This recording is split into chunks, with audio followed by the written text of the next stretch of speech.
Beyond the Gates spoilers tease that Nicole is lying to herself when she says she doesn't want anything deeper with Carlton. It's the kind of lie that sounds reasonable at first, born from self-preservation, but behind her steady tone, there's a quiet tremor of voice inside whispering that she's already in too deep. The past has wounded her, carved hesitation into her heart, and Ted's betrayal left scars that have not fully healed. Nicole hides those scars behind a calm surface, telling Dani over coffee that she only wants peace now, that she's tired of heartbreak and chaos. She insists she's not ready for anything serious, and certainly not with a man like Carlton, whose quiet confidence makes her pulse jump before she can stop it. Dani, ever the realist and sometimes provocateur, doesn't buy a word of it. She leans in, eyes sharp with that mix of teasing and concern that only a close friend can deliver. "He's exactly what you need right now,"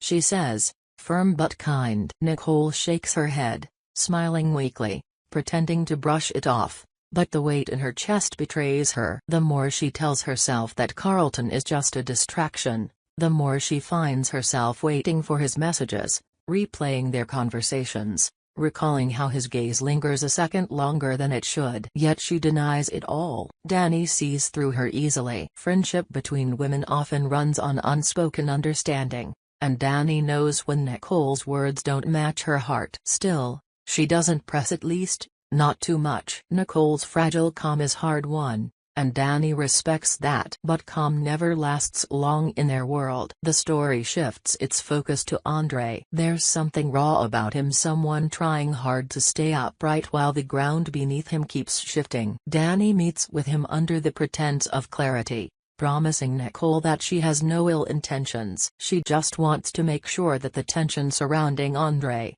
Doug, and the tangled mess with Vanessa doesn't explode. Yet the conversation takes an unexpected turn when Nicole drops a revelation that makes Dani's mouth fall open. Vanessa is having an affair with Joey. The words hang in the air, heavy as a confession no one was ready for. Dani's mind spins as she processes it. Joey, with his sly grin and careless charm, has always been trouble wrapped in charisma. She doesn't say it out loud, but she knows Vanessa's attraction to chaos has always been her downfall. "This will get messy," Dani murmurs, half to herself. Nicole nods, eyes down. "It already is." They both know Joey isn't the kind of man who sticks around. He thrives on attention, on the thrill of being wanted, on the power of turning love into leverage. For Vanessa, falling for him might have felt like reclaiming her freedom, but it's only leading her deeper into a web of deception. Dani can't help but think of how he's been spiraling since the betrayal,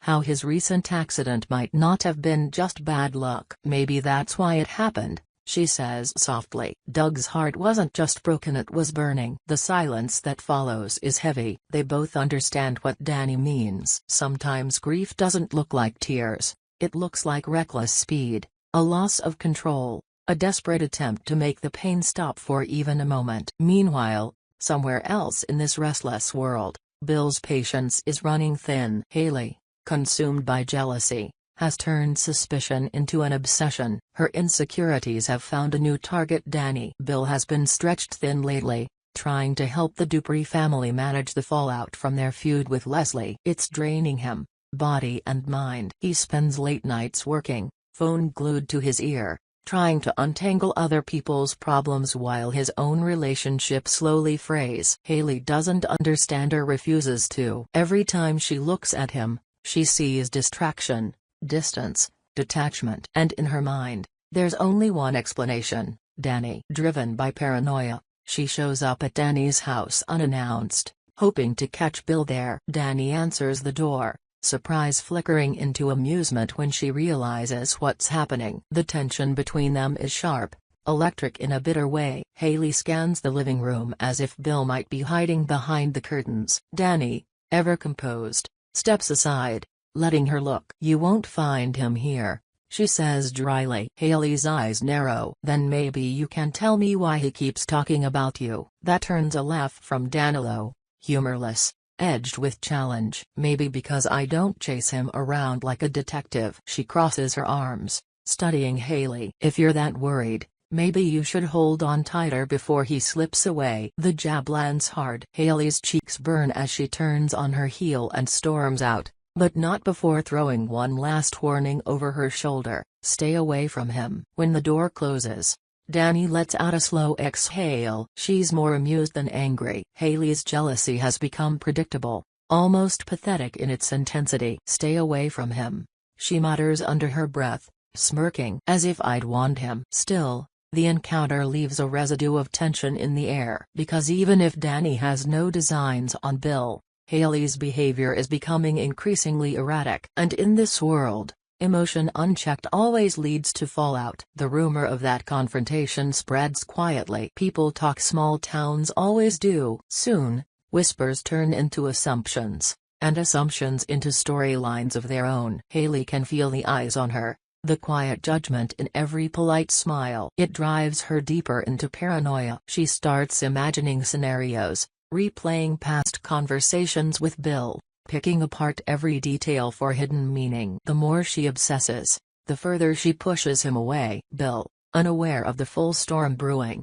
focuses on the Dupree crisis. Leslie has been relentless, dragging their name through mud, threatening legal action. Bill's sense of duty keeps him anchored, but exhaustion has begun to show. When he does come home, he is quiet, distracted. Hayley interprets that silence as guilt, not weariness. The gap between them widens, invisible but unmissable. In desperation, Hayley decides to take matters into her own hands. If she can't confront Dani directly without making a fool of herself again, she'll find someone else who can intervene, someone who might have influence over Dani. That's when she thinks of Andre, who's recently made peace with Dani after a complicated history. Andre, who understands both her strength and her weaknesses. Hayley convinces herself that if she talks to him, he'll help. She approaches him one late afternoon, waiting for him outside his workshop, anxiety disguised as determination. When he sees her, his brow furrows in confusion. Hayley, what are you doing here? I need to talk to you. It's about Dani. Andre sighs,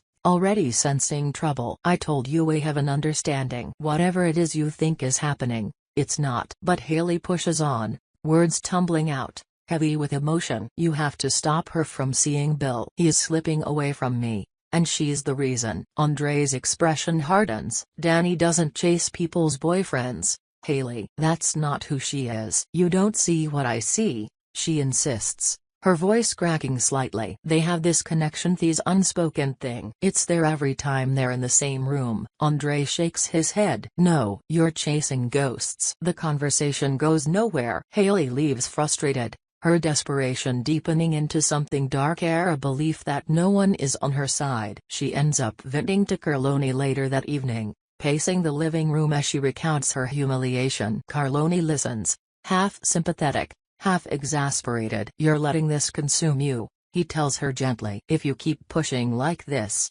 you'll lose him for real. But Hayley can't stop. The fear of losing Bill has become part of her. Elsewhere, Nicole tries to rebuild a sense of normalcy, though her thoughts keep circling back to Carlton. Their encounters are increasingly charged, layered with tension neither of them can fully name. He is careful with her, patient even when she pulls away. But as someone whole, someone capable of feeling again. One evening, after a long day, Nicole finds herself at his doorstep, unsure what she's doing there. Carlton opens the door, surprise softening into a smile. Didn't expect to see you tonight. I was nearby, she lies, though they both know it's not true. They sit on the porch, talking about nothing and everything, kind of easy conversation that slips past defenses. The night air is warm, the world hushed. For the first time in a long while, Nicole feels something stirring, hope, maybe. But then she remembers Dani's words,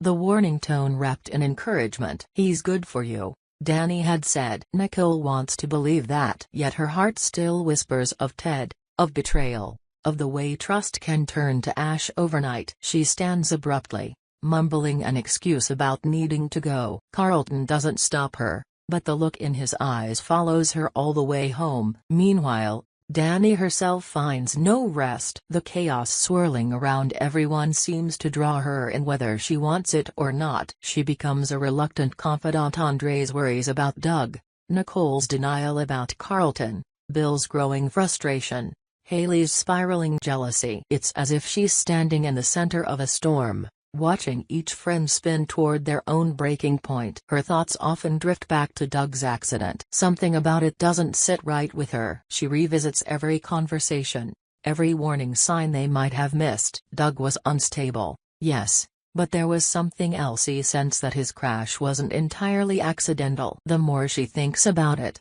the more the threads seem connected: Vanessa's affair, Joey's involvement, Doug's downward spiral. If Joey is capable of manipulating Vanessa, what else might he be capable of? Dani starts digging quietly, asking questions that raise eyebrows but no answers. She feels the tension mounting, the sense that something larger is unfolding beneath the surface. As all this unfolds, small moments of humanity flicker through the chaos. Nicole visits Dani one night, carrying 2 glasses of wine and a nervous laugh. "You were right," she admits softly. "About Carlton." Dani smiles knowingly but doesn't gloat. "I usually am." Nicole laughs. It's the first genuine laugh she's had in weeks. But beneath that laughter is uncertainty, because even as she starts to open her heart again, danger seems to be closing in from all sides. At the same time, Vanessa's relationship with Joey begins to unravel in ways neither of them anticipated. What began as a reckless escape becomes something toxic. Joey's charm turns sharp, his affection becomes control. Vanessa starts to see glimpses of the man beneath the surface, the manipulator who plays everyone against each other. Dani's suspicions deepen when she notices how quickly Joey deflects blame, how easily he turns people against one another. When word reaches Dani that Joey has been seen near the site of Doug's accident days before it happened, a chill runs through her. Coincidence? Perhaps, but maybe not. She knows better than to believe in coincidences in this town. While all of this brews, Hayley's desperation crosses a new line. After her failed attempt to sway Andre, she begins quietly digging into Dani's life, visiting places Dani frequents, asking casual questions masked as curiosity. Her jealousy mutates into obsession. She tells herself it's only because she loves Bill, but love shouldn't look like this. Her actions don't go unnoticed. Dani hears whispers, feels eyes on her. When she finally confronts Hayley a second time, the conversation is colder, more dangerous. Dani doesn't raise her voice. She doesn't need to. "If you're looking for someone to blame for your own insecurities," she says calmly, "you might want to start with the person in the mirror." Hayley's response is bitter. "You think you're better than me?" "No," Dani says. "I think I'm done entertaining your delusions." That ends the conversation, but it's clear the story between them is far from over. As night falls on the small town once more, the threads connecting them all tighten. Nicole tries to move forward but can't fully escape her past. Dani digs deeper into a mystery that might expose dangerous truths. Hayley's grip on reality begins to fray. Bill, caught between loyalty and exhaustion, drifts further from the woman who claims to love him. And Joey, ever the shadow behind the curtain, continues to pull strings none of them can see. Something is coming, something that will tie all these lives together in ways they never imagined. And as the gates between truth and deception begin to open, no one will emerge unchanged. Nicole, still reeling from the complicated feelings stirring inside her, begins to sense that her quiet avoidance is no longer enough. Carlton's presence lingers like a memory that refuses to fade. She tries to convince herself that distance will help, but the more she resists, the more her emotions twist into confusion. It isn't just desire, it's fear, longing, and a fragile hope she thought she'd buried after Ted's betrayal. Carlton, for his part, seems to know the storm she's fighting. He doesn't push, doesn't demand, but his silence is its own kind of message. Nicole can't decide what hurts more, the risk of opening up again or the ache of watching him slowly drift away. Dani's words echo in her mind every night. "He's what you need right now." At first, Nicole dismissed it as friendly meddling. Now it feels prophetic. Meanwhile, Dani herself has become the unwilling guardian of too many secrets. She sees how everyone's lives are crossing paths in dangerous ways, how lies are being built like fragile towers ready to fall. Her concern about Joey grows into quiet obsession. Too many details don't fit. Doug's accident was ruled a tragedy, But there are small inconsistencies in the timeline. Strange phone calls before the crash. A mysterious payment that Joey received days later. Dani's instincts tell her the pieces connect. When she tries to talk to Andre again, he looks exhausted, wary of reopening old wounds. Still, there's something in his expression that tells her he's been thinking the same thing. Doug wasn't reckless, Andre says finally. He was heartbroken, yes, but not suicidal. He wouldn't have driven that road at that speed unless someone was chasing him or unless someone wanted him there. The implication hangs between them like a shadow neither wants to name. As the mystery deepens, Hayley continues her spiral. The jealousy that once felt justified now borders on delusion. She starts interpreting every action around her as proof that she's being betrayed. When Bill doesn't answer his phone, she imagines him at Dani's house again. When he stays late at work, she convinces herself it's not work at all. The tension finally snaps one night when she shows up at the Dupree estate uninvited, confronting Bill in front of his clients. The scene is humiliating, her voice raised, his patience visibly crumbling. "Do you even hear yourself anymore?" Bill snaps, anger breaking through his calm facade. "You're chasing ghosts, Hayley. You're pushing away the one person who's still on your side." But she can't stop. The moment she leaves, she calls Carlone again, seeking comfort, validation, anything to quiet the noise in her head. Carlone, kind but weary, tells her what she doesn't want to hear. "You're not fighting Dani," he says softly. "You're fighting yourself." Those words haunt her for days. She drinks more, sleeps less, and begins following Bill's movements, convinced she'll catch him in a lie. Elsewhere, Nicole and Carlton's story takes a sharp turn. After days of silence, Carlton shows up at her door late one night. He doesn't bring flowers or apologies, just honesty. "You keep running," he says quietly. "But I'm not Ted. I'm not going to break you." Nicole stands frozen, her defenses flickering like candlelight in wind. She wants to believe him. She wants to stop fighting herself. When she finally speaks, her voice is barely a whisper. "I don't know if I can trust myself to believe that." Carlton steps closer, close enough for her to feel the warmth radiating from him. "Then let me prove it." The moment is fragile but real. It feels like a beginning, and yet, in this world, every beginning hides a storm behind it. While Nicole faces her heart, Dani is facing something much darker. Her search for answers about Joey leads her to a conversation she never expected with Vanessa. The woman looks drained, guilt written across her face. "You don't understand," Vanessa says, eyes darting nervously. "It wasn't supposed to go this far." "Go how far?" Dani presses. Vanessa hesitates. "Joey. He said Doug was dangerous. That he was obsessed with me. He told me to stay quiet about certain things. I thought he was protecting me." Her voice breaks. "But now I'm not sure he ever told me the truth." That's when it all clicks for Dani. Joey wasn't just manipulating Vanessa emotionally, he was controlling the narrative, feeding her lies to isolate her. If he convinced Doug that Vanessa betrayed him, and Vanessa that Doug was a threat, then every tragic event afterward makes sense. Joey was pulling every string. Dani realizes she's stumbled onto something bigger than gossip or heartbreak. This is control, psychological, deliberate, and dangerous. She warns Andre immediately. "You were right," she tells him. "Doug didn't crash by accident. Joey made sure of it." Andre clenches his fists. If that's true, he's not just a liar. He's a murderer. The problem is proof. Without it, all Dani has is suspicion. But she can't let it go. She starts tracing Joey's steps,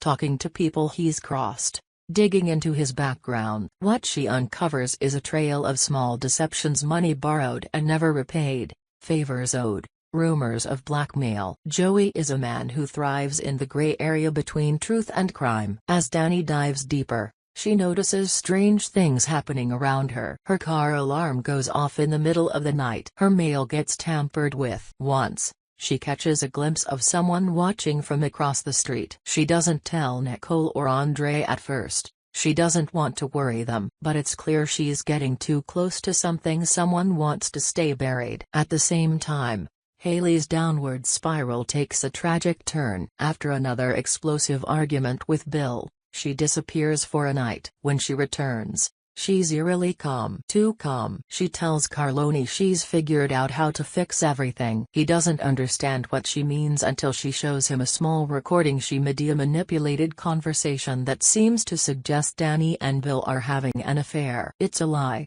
A fabrication crafted from half-truths and desperate editing. Carlone is horrified. You can't use that. It'll destroy people. Hayley's eyes glint with something unhinged. Maybe that's the only way to make them see. The next morning, the recording begins circulating quietly among a few people in town. By evening, everyone's heard it. The fallout is immediate. Dani's reputation takes the first hit. Whispers spread. Judgment blooms. Bill tries to defend himself, but the damage is done. The Dupree family, already tense, distances themselves from him. Hayley watches it all unfold with a strange satisfaction that quickly curdles into guilt. What she thought would bring relief only makes her feel emptier. When Dani learns what's happened, she doesn't cry, she goes still. Andre finds her sitting in silence, a storm in her eyes. She crossed a line, Dani says quietly, and I'm going to make her regret it. But revenge isn't what Dani truly wants. What she wants is truth and peace. Yet the world around her seems allergic to both. Amid all of this, Nicole finds herself caught in the crossfire. She believes Dani's innocence, but Carlton warns her that getting involved could make her a target too. Joey's watching everyone, he says. He's playing this like a game of chess, and Dani just made a bold move. Nicole refuses to back down. She's my friend, she says firmly. I'm not going to abandon her because people are whispering lies. That loyalty draws her deeper into the web. While trying to help Dani clear her name, Nicole stumbles onto a piece of information that changes everything. A text message Doug sent minutes before his crash, one that never reached its recipient. The message reads, "He knows. If anything happens to me, it's Joey." The revelation is explosive, also dangerous. Once Dani and Andre see it, they realize this is the proof they needed. Yet exposing Joey means risking everything. Joey still has influence, friends in high places, and a knack for twisting stories to his advantage. As they plan their next steps, Hayley starts to unravel completely. The guilt over her lies mixes with paranoia that Joey might expose her to. She starts drinking more heavily, isolating herself. Bill tries to reach out, but it's too late. The woman he loved is lost in her own chaos. You need help, he tells her. Real help. Her response is chilling. The only help I need is for her to disappear. By now, Dani senses the danger closing in. She's being watched, cornered, and possibly hunted. Late one night, she confronts Joey in a tense, quiet scene at a dimly lit bar. The exchange is cold and measured. You played everyone, she tells him. But you made one mistake. You underestimated the people you hurt. Joey leans in, smiling faintly. People like you don't scare me. Dani meets his gaze without flinching. Good. Then you won't see it coming. As she walks away, the air feels charged, like the moment before lightning strikes. She knows this won't end cleanly. Someone will fall before the truth comes out. Nicole, trying to protect Dani, confides in Carlton, showing him Doug's message. He insists they go to the police, but Nicole hesitates. We can't trust anyone, she says. If Joey really has connections, this could backfire. They decide to take the information to Andre instead, hoping he can help them navigate the risk. What they don't realize is that Joey already knows. The walls are closing in. As the story nears its breaking point, every thread converges. Nicole's fragile heart, Dani's relentless pursuit of truth, Hayley's self-inflicted destruction, and Joey's unraveling facade. The calm before the inevitable explosion feels almost unbearable. Hayley, tormented by guilt and paranoia, makes one last desperate decision. She goes to Joey, thinking she can make a deal, information in exchange for protection. But Joey doesn't make deals, he makes pawns. By the time she realizes that, it's too late. The following morning, the town wakes to shocking news. Hayley's car has been found near the cliffs, engine still running, door open. There's no sign of her. Bill is shattered. Dani feels a complicated mix of sorrow and dread. She wanted to destroy me, she says quietly, but I never wanted this. Nicole can only nod. eyes wet with tears. The tragedy changes everything. The investigation into Hayley's disappearance reopens questions about Doug's crash, about Joey, about the chain of manipulation that led them all here. Secrets begin to surface, the old ones, buried deep. Joey's name is whispered in every corner, but he's nowhere to be found. Dani suspects he's gone underground, hiding until the chaos settles. She doesn't plan to let it. This ends with him. She tells Andre, no more lies, no more victims. Nicole stands by her side, ready to face the fallout, knowing that healing sometimes begins only after the worst has been faced. The friendships, betrayals, and tragedies that began as separate threads now weave into one reckoning. And though none of them know how it will end, one thing is clear: the truth, once uncovered, will burn everything in its path.